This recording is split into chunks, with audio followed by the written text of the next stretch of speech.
Maaf saya nggak pakai face shield karena saya rasa jaraknya udah lumayan jauh ya. Oke, shalom teman-teman, shalom Aji. Saya harap teman-teman dalam keadaan baik-baik saja. Saya harap teman-teman hari ini diberkati ya. Hari ini saya diberikan kesempatan untuk sharing, boleh ditampilkan slide-nya.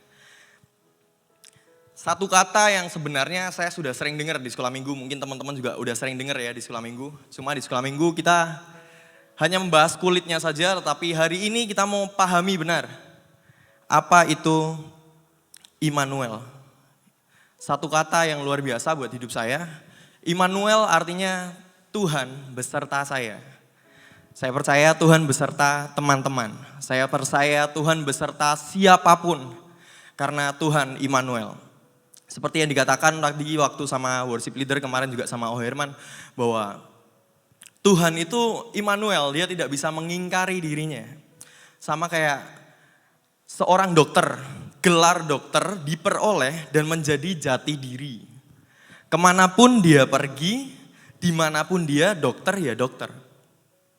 Yang ajaib teman-teman, pada sore hari ini, Immanuel merupakan pribadi Tuhan. Immanuel adalah Tuhan Yesus sendiri. Tuhan gak bisa mengingkari janjinya. Kalau dia disebut Immanuel, Allah beserta kita, berarti dia akan selalu menyertai kamu. Gak harus sempurna dulu baru Tuhan beserta kita. Gak harus kita baik dulu baru Tuhan menyertai kita, enggak. Bahkan saat keadaan kita hancur, saat orang tua kita gak ngerti keadaan kita, saat satu orang pun gak ngerti posisi kita, saat bahkan kita saat sendirian, Tuhan beserta kita. Katakan amin. Di masa sulit seperti ini, tentu kita sering struggle. Mungkin yang udah kerja, mungkin yang kuliah atau sekolah online. Struggle kita macam-macam ya, kalau udah kerja mungkin ada target dan lain-lain. Kalau masih kuliah, sekolah, mungkin ada terkendala dengan penyampaian materi yang kurang efektif, kita nggak ngerti apa-apa. Kita semua mengalami kesulitan teman-teman. Tapi saya mau katakan di atas kesulitan itu, apapun keadaanmu sekarang, apapun keadaan kita, seburuk apapun, sesulit apapun menurut kamu, Tuhan Immanuel buat hidupmu teman-teman. Immanuel. Kita akan bahas rada berat, tapi saya berharap teman-teman mengerti. Immanuel pertama kali disebutkan di kitab Yesaya teman-teman. Yesaya ini sebuah kitab yang isinya cuma 2. Perjalanan kisah hidup Yesaya dan nubuatan. Yesaya ini salah satu nabi yang bernubuat teman-teman. Nubuat itu kayak gini. Pesan Tuhan yang disampaikan untuk semua manusia melalui sebuah perantara. Nubuat dikatakan oleh manusia. Yesaya menjadi sebuah atau seorang alat Tuhan yang luar biasa. Dalam Yesaya 7 ayat 14, bisa ditampilkan ayatnya, Yesaya 7 ayat yang ke-14.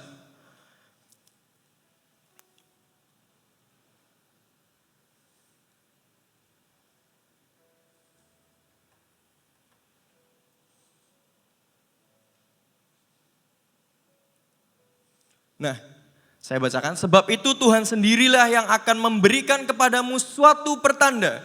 Ini Yesaya ya yang ngomong. Sesungguhnya seorang perempuan muda mengandung dan akan melahirkan seorang anak laki-laki. Dan ia akan menamai dia Immanuel. Siapa yang dimaksud di sini? Yesaya waktu itu memproyeksikan, bahasa simpelnya apa ya? Dia memiliki gambaran untuk masa depan bahwa akan ada anak laki-laki. Yang dimaksud di sini adalah Tuhan Yesus teman-teman. Yang dikandung oleh perempuan muda adalah Maria. Dia akan dinamai Immanuel. Dia akan dinamai Immanuel. Pertama kali kata Immanuel disebut adalah di kitab Yesaya teman-teman. Tapi apakah ini nih? Apakah Tuhan baru Immanuel setelah sesaat Yesaya menyebut dia Immanuel? Enggak. Tuhan sudah Immanuel dari dulu. Sebelum ada Yesaya, sebelum ada Musa, sebelum ada Abraham, Tuhan udah Immanuel teman-teman. Bahkan saat Abraham, semua nabi-nabi di perjanjian baru, semua pertolongan mereka datangnya dari Tuhan. Jadi Tuhan sudah Immanuel. Cuma istilah Immanuel disebutkan oleh Yesaya, teman-teman. Tema ini sangat terkait dengan faithfulness of God, kesetiaan Tuhan. Immanuel adalah representasinya daripada kesetiaan Tuhan. Tuhan adalah Immanuel. Kita mau lihat yang pertama, bahwa Tuhan itu sudah Immanuel sejak dia menjadi Allah Bapa. Next slide.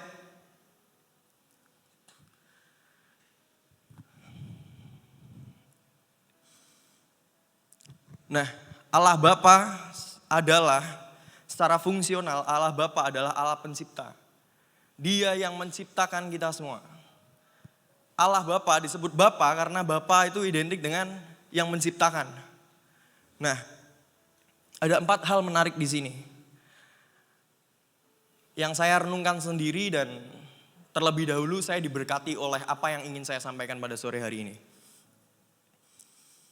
Seberapa besar Allah setia, seberapa besar Allah punya kasih buat manusia. Pertanyaan itu sering ada dalam hidup kita. Bahkan ketika kita mengalami masa sulit, pertanyaan itu selalu muncul, eksistensinya Tuhan. Tuhan itu ada apa enggak gitu. Nah, ini saya mau kasih tahu. Dari pertama, tahukah kita bahwa pertama kali Tuhan menciptakan sesuatu dengan tangannya adalah ketika Tuhan menciptakan manusia. Tuhan menciptakan langit, bumi, dan seisinya hanya dengan berbicara, jadilah terang, jadilah cakrawala, dan lain sebagainya. Seberapa spesialnya manusia, Tuhan, saya menggunakan istilah seperti ini ya, Tuhan pertama kali mengotori tangannya menciptakan manusia. Wow. Kalau kita mempertanyakan seberapa besar kasih Tuhan, Tuhan menciptakan kita dengan tangannya, teman-teman. Cukup sampai di situ? Enggak. Tuhan memberikan nafas kehidupan. Kita udah ngerti ini ya, kita udah belajar di sekolah minggu tentang penciptaan manusia. Nafas kehidupan berarti ada sesuatu yang keluar daripada tubuh Yesus. Tubuh Tuhan Allah itu sendiri. Sesuatu yang keluar ini dibagikan menjadi bagian daripada manusia pertama, yaitu Adam. Bagian dari Allah menjadi bagian dari manusia pertama. Ini sangat spesial menurut saya. Kemudian, saya mendapat sharing ini jujur dari beberapa kali saya mendengarkan khotbah tentang penyembahan dari Pastor Chris Manusama. Setelah nafas kehidupan dihembuskan, ketika manusia membuka matanya untuk yang pertama kali, wajah siapa yang dilihat? Ketika Adam membuka matanya yang pertama kali, wajah Allah yang penuh kemuliaan itu yang Adam lihat. Saya mengetahui ini, jujur saya semakin cinta sama Tuhan. Sebegitu spesialnya. Dan ketika Adam pertama kali membuka mata, ini yang saya simpulkan sendiri dan ini yang Tuhan taruh dalam hidup saya, yang saya selalu ingat-ingat. Pertama kali Adam membuka mata, saat itulah Tuhan menjadi Immanuel atas manusia. Enggak cukup sampai di situ, teman-teman. Kita ngerti bahwa Adam dan Hawa jatuh dalam dosa. Ya, karena pelanggaran mereka. Kamu pikir di mana Allah ketika Adam dan Hawa jatuh dalam dosa? Apakah Allah hanya duduk di surga? Apakah Allah hanya melihat? Faktanya tidak. Allah menyiapkan skenario penebusan untuk manusia yang harganya adalah dirinya sendiri, teman-teman. Ayatnya dari Yohanes 3 ayat yang ke-16. Karena begitu besar kasih Allah akan dunia ini, sehingga ia mengaruniakan anaknya yang tunggal. Supaya yang percaya kepada Tuhan tidak binasa, melainkan beroleh hidup yang kekal.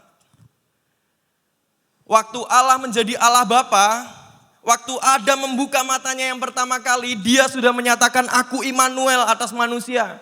Aku mengasihi makhluk ciptaanku ini. Aku akan menyertai dia dan semua keturunannya sampai hari ini. Fakta yang lain lagi yang membuat saya lebih kagum lagi akan Tuhan. Manusia jatuh ditebus. Malaikat berdosa jatuh, Tuhan gak tolong. Sepertiga daripada malaikat di surga dijelaskan dilemparkan ke bumi. Jumlahnya puluhan ribu. Tapi malaikat jatuh dalam dosa, Tuhan gak tebus. Kita manusia jatuh dalam dosa, Tuhan turun.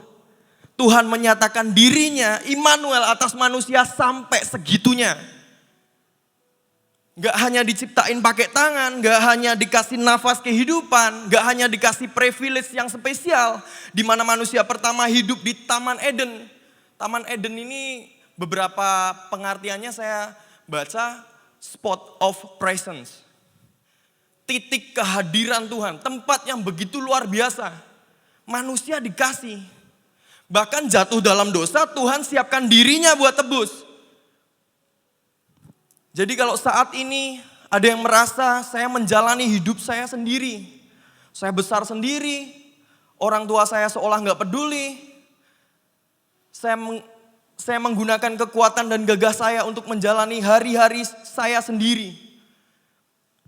Saya mau bilang bahwa setiap harimu ada Tuhan di sana. Tuhan menyatakan dirinya Immanuel dan tidak bisa menyangkal dirinya sendiri. Sekalipun manusia berdosa, Tuhan tolong. Adam turun ke bumi, Tuhan tolong. Lihat generasi Adam, Abraham, Musa, semua yang ada di Alkitab, Tuhan tuntun mereka. Musa, siapa Musa? Kalau ada yang dari kita berpikir bahwa Immanuel, Tuhan berbicara itu cuma buat orang-orang yang perfect, cuma buat orang-orang yang sempurna. Musa ini orang yang gagap, memiliki kekurangan dalam berbicara. Tapi apa yang Tuhan buat atas Musa? Ketika Musa menyerahkan hidupnya kepada Tuhan, Musa dipercaya bawa jutaan orang keluar dari tanah Mesir. Kabar baiknya kalau Tuhan mau menyertai kita, Tuhan mau mengasihi kita, Tuhan gak butuh CV kita. Kamu lulusan mana nih? Kamu anaknya siapa nih? Kamu prestasinya apa aja nih? Kabar baiknya Tuhan Immanuel buat siapa aja di tempat ini. Saya percaya kita yang duduk di tempat ini kita percaya sama Tuhan Yesus. Dan kita harusnya percaya bahwa setiap hari Tuhan Immanuel atas kita. Baik buruknya keadaan kita, naik turunnya season kehidupan kita, Tuhan beserta kita. Kemudian yang kedua adalah Allah Anak. Next slide. Ayatnya ada di Filipi 2, ayat yang ke-7 sampai 8. Dijelaskan dalam ayat ini bahwa Tuhan melainkan telah mengosongkan dirinya dan mengambil rupa seorang hamba menjadi sama dengan manusia. Dan di dalam keadaan sebagai manusia, ia telah merendahkan dirinya dan taat sampai mati, bahkan sampai mati di kayu salib. Ayat ini berbicara tentang Tuhan Yesus. Mengambil rupa seorang manusia. Tuhan Allah yang ada di surga turun sebagai manusia. Kalau saya boleh bilang merendahkan derajatnya. Dari makhluk yang maha kudus dia mau jadi manusia. Ini adalah bukti tindak lanjut daripada Immanuel yang tadi. Tuhan udah Immanuel waktu Tuhan menciptakan manusia. Tapi apakah ketika manusia jatuh ke dalam dosa kemudian ditempatkan di bumi, Tuhan berhenti di situ? Enggak. Tuhan mau turun buat manusia. Tuhan mau merasakan apa yang manusia rasakan. Tuhan mau kasih jejak hidup Tuhan yang dicatat dalam Alkitab sebagai buku panduan kita untuk menjadi benar. Bahkan dalam lahirnya Tuhan pun, Tuhan mendapat tempat yang gak layak. Kita semua tahu, sebentar lagi kita mau merayakan Natal, Tuhan lahir di kandang domba. Sesuatu yang tidak layak, keadaan yang sangat sulit. Bayangin aja waktu itu mungkin seolah-olah nih, Pekalongan punya raja, terus ngomong, seminggu setahun ini kalau ada anak laki-laki lahir harus dibunuh.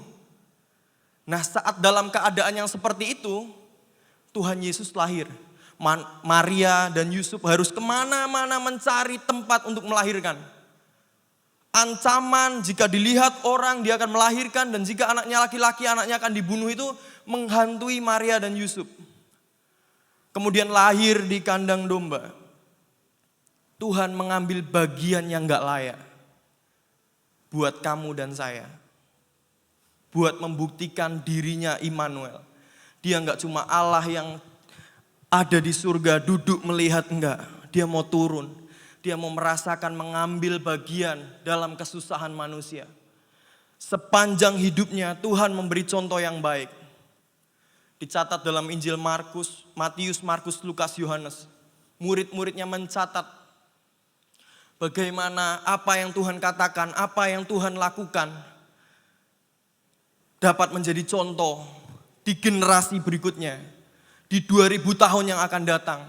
Di hari ini kita masih pakai Alkitab sebagai pedoman hidup, teman-teman. Itu karena Tuhan mau turun. Tuhan mau rasain sakit, Tuhan mau rasain lapar, Tuhan mau rasain sakitnya disayat-sayat, Tuhan mau rasain sakitnya disalib. Supaya kamu dan saya mengerti cara hidup yang Tuhan mau. Dan kita menjalani apa yang Tuhan perintahkan dalam Alkitab. Sampai suatu hari nanti kita bertemu dengan Tuhan kembali di surga. Tuhan mencintai kita, selalu mencintai kita. Tuhan setia sama kita, selalu setia sama kita. Tapi PR-nya saat ini apakah kita setia? Surga itu tempatnya dua orang yang saling mengasihi bertemu, Tuhan dan manusia. Surga itu bukan tempat Tuhan mengasihi manusia, tetapi manusia itu tidak mengasihi Tuhan. Tidak. Surga itu tempat untuk kedua orang yang mencintai bertemu, teman-teman. Seberapa dari kita yang udah hilang kekaguman akan Tuhan? Seberapa dari kita yang udah mulai meragukan eksistensinya Tuhan? Tuhan beneran ada sama saya enggak sih? Tuhan beneran menyertai saya enggak sih? Di Alkitab dicatat dari semenjak kita diciptakan. Kemudian Yesus turun ke dunia. Semua itu untuk siapa? Untuk kamu dan saya. Bahkan selanjutnya Tuhan berpikir lebih lebar untuk mengaruniakan Roh Kudus kepada setiap manusia. Karena saat itu mungkin kalau Tuhan tetap menjadi manusia, dimensinya terbatas. Dia nggak bisa teleportasi ke Asia, ke Eropa, atau benua-benua lainnya. Tuhan memikirkan untuk manusia mendapatkan sesuatu yang bisa selalu menemani manusia tersebut. Akhirnya Tuhan mencurahkan Roh Kudusnya ketika dia naik ke surga. Sebelumnya kita mau baca Matius 28 ayat yang ke-30.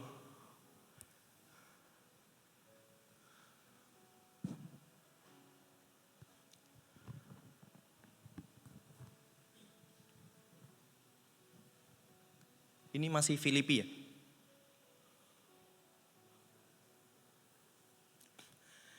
Ini adalah bagian akhir dari amanat agung. Seberapa dari kita mungkin udah mengerti, tapi saya mau highlight di sini. Dan ajarlah mereka melakukan segala sesuatu yang telah kuperintahkan kepadamu. Dan ketahuilah, ini yang ngomong Tuhan itu sendiri. Ini yang ngomong Yesus sendiri. Kita tahu ada satu hal yang gak bisa Tuhan lakukan. Adalah mengingkari janjinya sendiri. Di ayat ini Tuhan berjanji, penting janjinya ini. Dan ketahuilah aku menyertai kamu senantiasa sampai kepada akhir zaman. Amin. Tuhan menyertai kamu sampai akhir zaman. Mungkin saat itu Tuhan berbicara kepada orang di zamannya. Tapi kata menyertai kamu, kamu di sini adalah untuk zaman itu, generasi berikutnya dan sampai ke kita. Kalau malam hari ini mungkin Tuhan berbicara, Tuhan mau berbicara, aku tetap menyertai engkau. Dulu, sekarang, sampai selama-lamanya. Tuhan berbicara lewat janjinya kepada pribadi lepas pribadi. Aku menyertai engkau. Slide berikutnya, Allah Roh Kudus.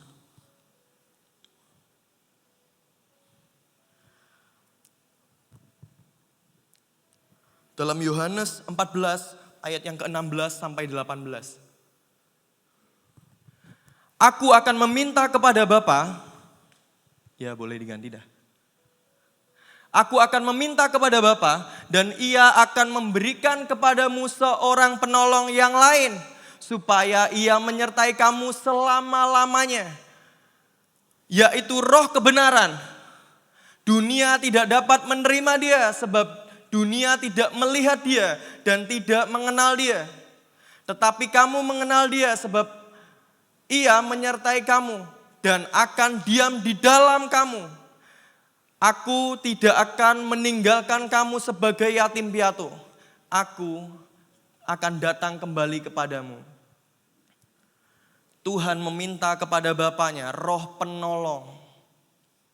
Karena Tuhan mau menindaklanjuti lagi setelah Dia sebagai Allah anak, Yesus naik, Dia mau kasih sesuatu yang spesial buat manusia, roh penolong.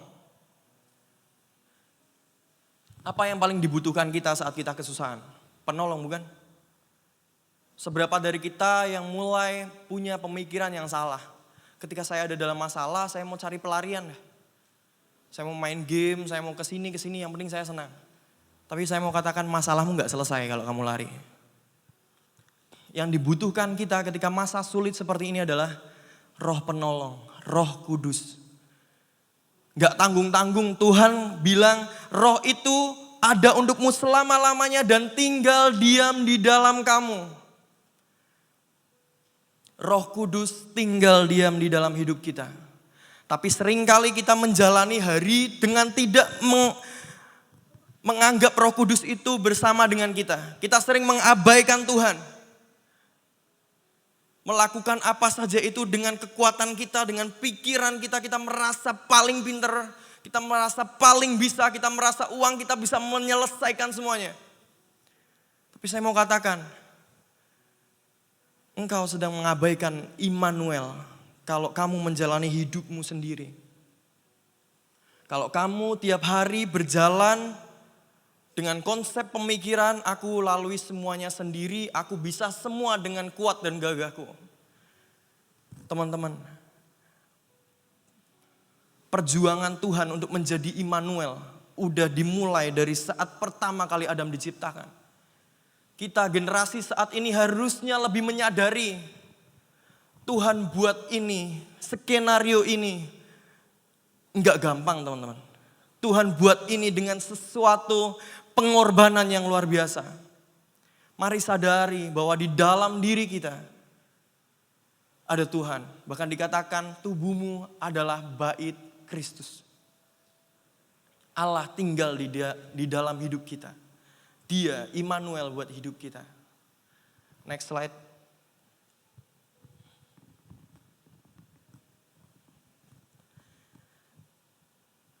Banyak anak muda sekarang mengalami gini. Kita bedakan antara alone dan lonely. Alone adalah keadaan situasi di mana kita sendiri. Berbicara situasi secara fisik. Kita sendiri, di rumah mungkin papa mama pergi lagi ada urusan. Ketika kamu sendiri itu alone. Tapi lonely, berbicara tentang sikap, perasaan, kesendirian. Bahkan ada quotes-quotes zaman now, aku merasakan kesepian bahkan di tengah keramaian. Wadaw. Saya mau bilang, kita gak pernah sendiri teman-teman. Kita gak pernah sendiri teman-teman. Seperti apapun keadaan kita, masalah. Siapa yang gak ngalami masalah di sini? Setiap kita punya masalah dengan porsinya masing-masing. Tuhan tahu, Tuhan mengerti. Pencobaan yang kamu alami gak bakal melebihi kekuatanmu. Janji Tuhan. Kita percaya janji Tuhan itu ya dan amin. Tuhan gak mungkin bohong teman-teman. Kita ada sampai hari ini. Semua karena kemurahan Tuhan. Kita ada sampai hari ini dan ketika kita lihat ke belakang, berapa banyak masalah yang sudah kita alami. Dan berapa banyak pertolongan Tuhan yang sudah kita alami. Tuhan memampukan kita. Bahkan kita sampai ada di tempat ini, duduk di sini mendengarkan sharing. Anda telah melewati banyak hal. Dan di setiap kesulitan, Tuhan menyatakan dirinya buat kita. Tuhan selalu Immanuel, apapun keadaan kita. Kesendirian, kegagalan, tekanan, lelah, ketakutan, banyak yang kita alami. Banyak yang kita pikirkan. Tapi seringkali kita kalah dengan masalah. Kita bilang sama Tuhan, Tuhan masalahku besar. Tapi mulai malam hari ini kalau kita tahu kebenaran bahwa Tuhan Allah pencipta langit dan bumi itu beserta dengan kita, di dalam kita. Kita mau ngomong sama masalah kita, hai masalah aku punya Tuhan yang besar. Dan menyertai aku.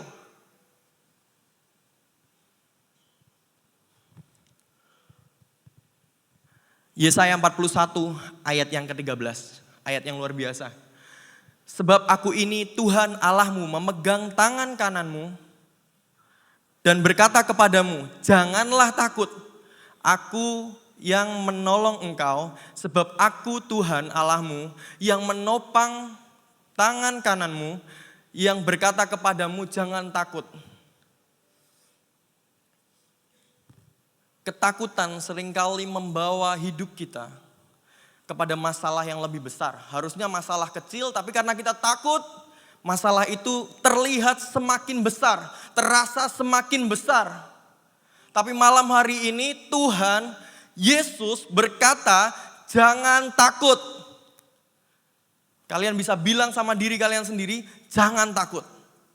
Jangan takut. Saya juga ketika saya mau kesaksian. Ketika saya mengalami masa transisi di mana saya lulus SMA nggak langsung kuliah. Saya bekerja selama 4 tahun. Tapi setelah itu saya memutuskan untuk kuliah. Situasi ini mungkin nggak wajar. Bahkan saya merasakan banyak tekanan. Saya berangkat bukan dengan dukungan. Saya nggak hanya berangkat dengan pemikiran saya sendiri, tapi saya berangkat dengan beban yang lebih. Banyak orang yang tanya, apa kamu bisa mengikuti materi? Kamu kan udah ketinggalan 4 tahun. Apa kamu masih bisa?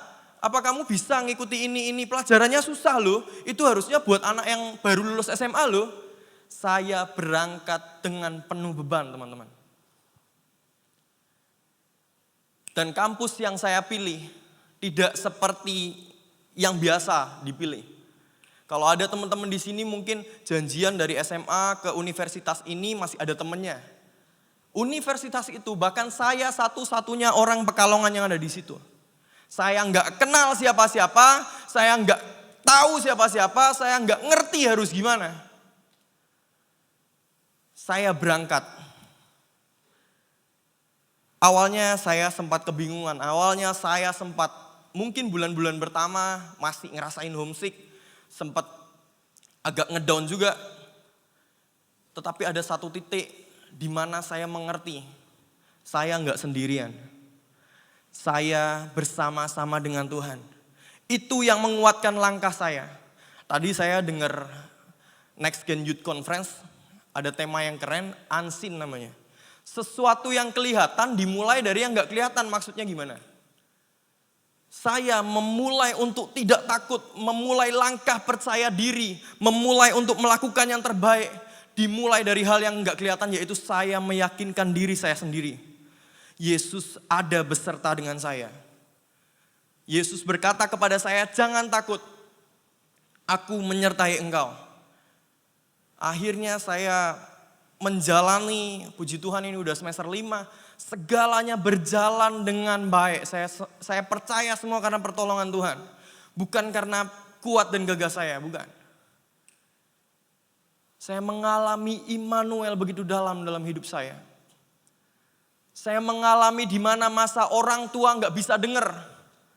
Uang nggak bisa tolong, kepintaran nggak bisa bantu saya. Kekuatan pengalaman saya berhenti. Saya mengalami masa-masa seperti itu teman-teman. Tapi satu hal yang gak kelihatan, menguatkan diri saya bahwa Yesus Immanuel. Yesus Immanuel. Saya melangkah dengan hasil yang baik sampai sejauh ini, teman-teman. Slide terakhir, singkat saja.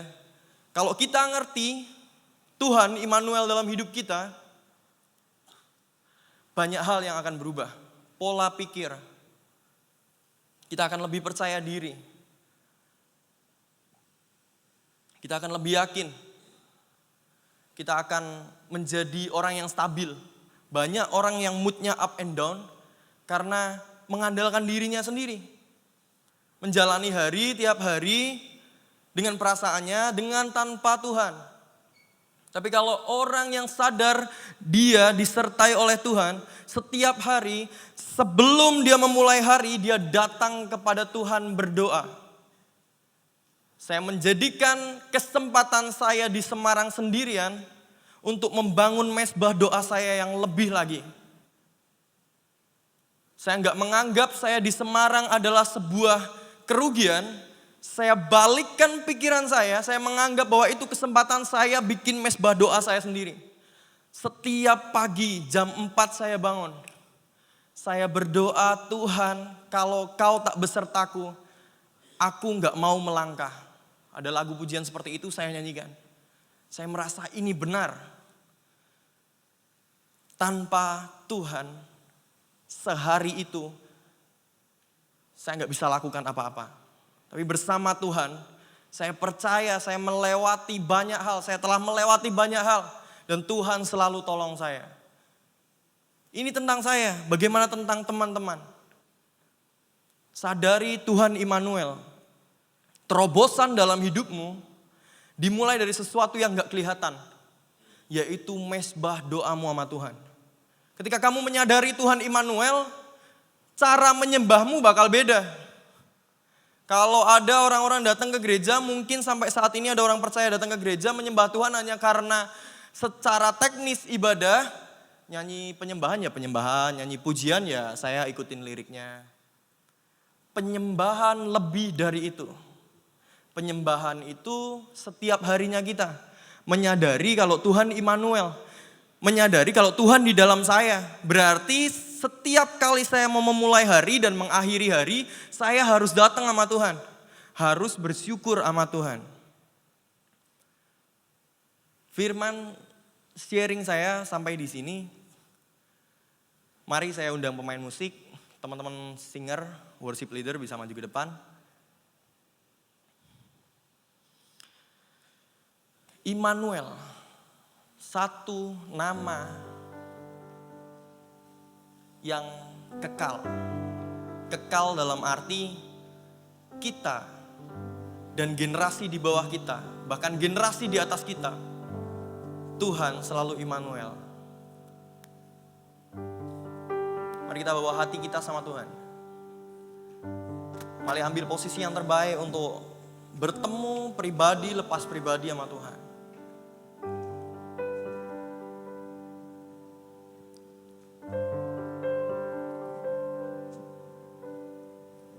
Kalau saya mengingat Immanuel, satu hal yang saya cuma bisa bilang sama Tuhan, terima kasih Tuhan. Gak ada kata lain, terima kasih. Ketika saya belajar apa yang saya sharingkan, saya makin mengerti, saya makin kagum sama Tuhan. Dan mulut saya makin enteng untuk bilang terima kasih Tuhan. Saat sulit seperti ini teman-teman, Immanuel gak beranjak dari kita.